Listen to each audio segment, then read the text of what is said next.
le début du chemin, donc je voulais aussi parler, hem, du développement personnel et la réalisation spirituelle. Le développement personnel, c'est important de commencer par là, hein, de commencer à se connaître parce qu'on est tous conditionnés par notre culture, notre famille, notre éducation, tout ce qui constitue, la matrice dans laquelle on est et quand on commence à prendre conscience Heu, qu'il y a d'autres choses, qu'on pourrait être autrement, qu'on pourrait être mieux, il y a une petite lumière, qui s'allume dans la tête et puis on va commencer à se mettre en route. On va commencer à chercher et c'est bien de commencer à faire ce travail sur soi. C'est vraiment important pour, rencontrer l'enfant intérieur qui peut être blessé, rencontrer, nos histoires du passé, qui peuvent nous faire souffrir, l'identification, nos conditionnements, nos croyances, tout ça, c'est vraiment important d'aller voir tout ça. Parce que, pour grandir, on a besoin d'une structure énergétique, on a besoin d'une structure mentale, on a besoin d'une structure psychologique équilibrée, hein. C'est important et malheureusement, pour la plupart d'entre nous, enfin surtout ceux de ma génération, il y avait pas la psychologie d'aujourd'hui. L'éducation, elle était, en tous les cas pour ce qui me concerne, beaucoup plus rigide, hein. On n'avait pas trop, notre mot à dire. Donc, aujourd'hui, il y a plus de souplesse, on écoute plus l'enfant. Donc le travail sur soi, il est vraiment important aussi pour retrouver son estime, pour retrouver sa confiance. On a besoin d'une bonne structure pour pouvoir avoir une base solide sur laquelle on va s'appuyer pour ensuite pouvoir monter dans d'autres plans, plus subtils, plus spirituels, on va dire. Cependant, je dirais que le développement personnel, à un moment donné, il s'arrête quand le développement spirituel commence et il faut quand même faire attention à pas s'enliser dans un développement spirituel qui peut ne jamais finir. Hem Parce qu'on peut être récupéré par notre mental, croire qu'on évolue, alors qu'on est toujours on fait du surplace, hein. C'est pas normal, de passer 10 ans à aller soigner ses blessures, et puis, pas beaucoup croire qu'on avance, puis en fait il faut revenir et puis recommencer. C'est qu'il y a quelque chose qui est pas tout à fait bien en place. Alors je reprends, aussi, il y a aussi cette recherche, de l'humain qui n'est jamais satisfait, qui veut toujours être mieux, qui je vais reprendre les termes d'Italo Cielo, c'était, une personne qui a été importante pour moi quand j'étais en Italie, qui parlait du problème humain fondamental. Donc ce sont ces termes à lui en italien, il problema umano fondamentale. Alors qu'est-ce qu'il appelait le problème humain fondamental? C'est justement qu'on n'est jamais content, qu'on n'est jamais satisfait. Il y a une insatisfaction permanente en nous, on veut toujours plus, mieux, autrement, hein. On se reconnaît tous un peu là-dedans. Heu, voilà, donc ça dérive, ce sont parce que j'ai repris ces termes, de la façon dont on se perçoit, hein.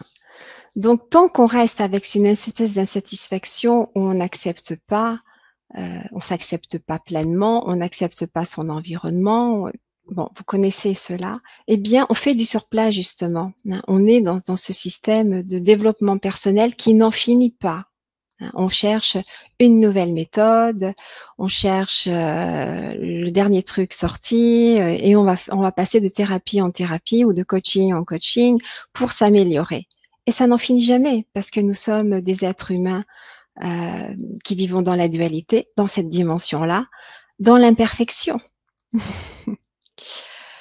Quand vous prenez conscience de ça et que vous commencez un vrai chemin spirituel, là, les choses vont basculer, hein. On va passer de la bascule.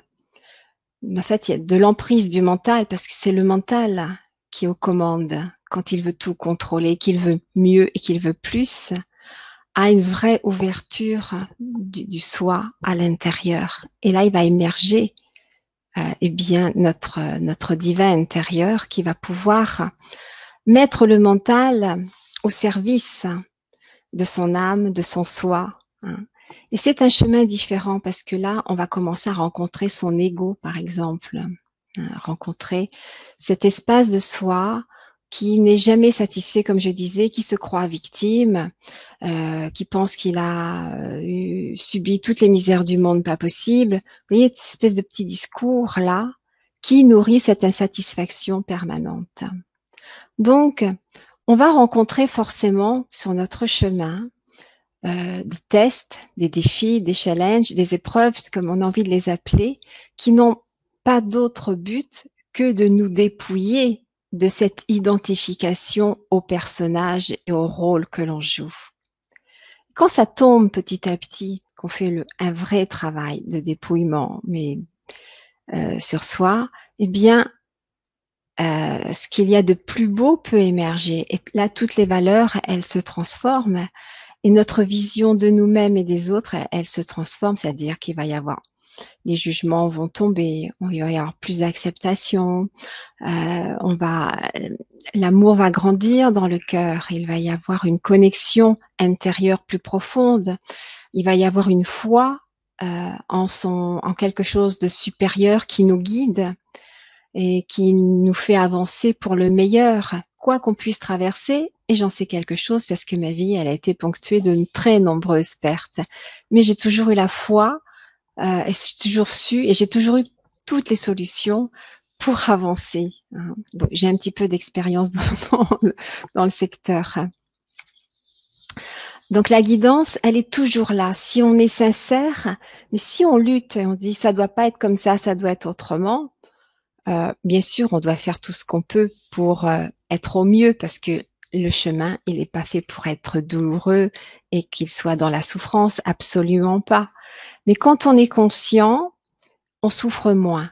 Voilà, c'est moins difficile et c'est plus facile de se rajuster parce que la conscience spirituelle va nous habiter beaucoup plus intensément et elle va nous permettre de dépasser l'obstacle avec plus de facilité.